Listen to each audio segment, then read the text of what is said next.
தீப்பெட்டி மாதிரியே ஒரே நைட்டில் அழிஞ்சு போனால் நம்ம தமிழ்நாட்டில் இருக்க ஒரு ஊரை பற்றி தெரியுமா?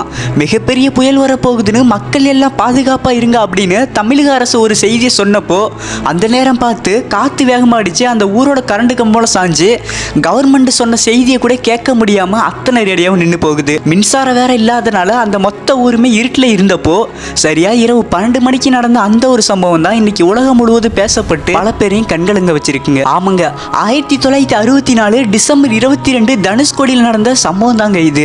போட்மைல் என்கிற ட்ரெயின் 110 பயணிகளோட தனுஷ்கோடி நோக்கி வந்துட்டு இருந்தது. இங்க தனுஷ்கோடியை பார்த்தா சூரியன் மறைஞ்சு கம்ப்ளீட்டா இருட்டானதுக்கு அப்புறம் காற்றோட வேகம் கொஞ்சம் அதிகரிக்க ஆரம்பிக்குது.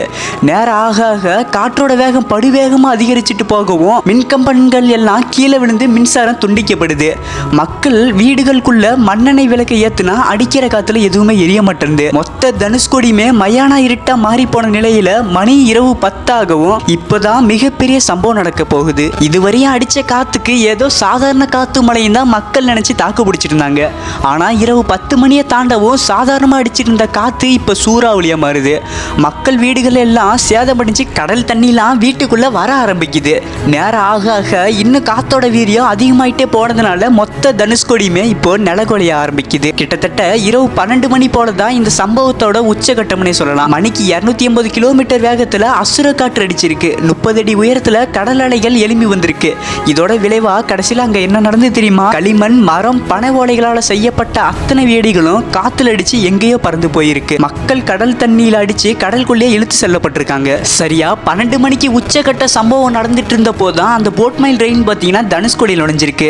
அதுல இருந்த இலங்கை போகக்கூடிய மக்கள், தனுஷ்கோடி வரதா இருந்த மக்கள், அந்த ரயில் ஓட்டுநரையும் சேர்த்து மொத்தம் 110 பேர் ரயில் கடல் தண்ணியிலே விழுந்து அங்கே இறந்து போயிட்டாங்க.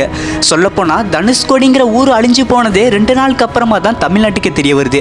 இதுல இன்னொரு சோகமான விஷயம் என்னன்னா, வானிலை ரொம்ப மோசமா இருக்கு அப்படின்னு புயல் எச்சரிக்கை, சுனாமி எச்சரிக்கை விடுத்திருக்கு அன்றைய தமிழக வானிலை மையம். இந்த செய்தியை சொல்றதுக்கு சம்பவம் நடந்த முதல் நாள் மெட்ராஸில் தபால் அனுப்பப்பட்டிருக்கு.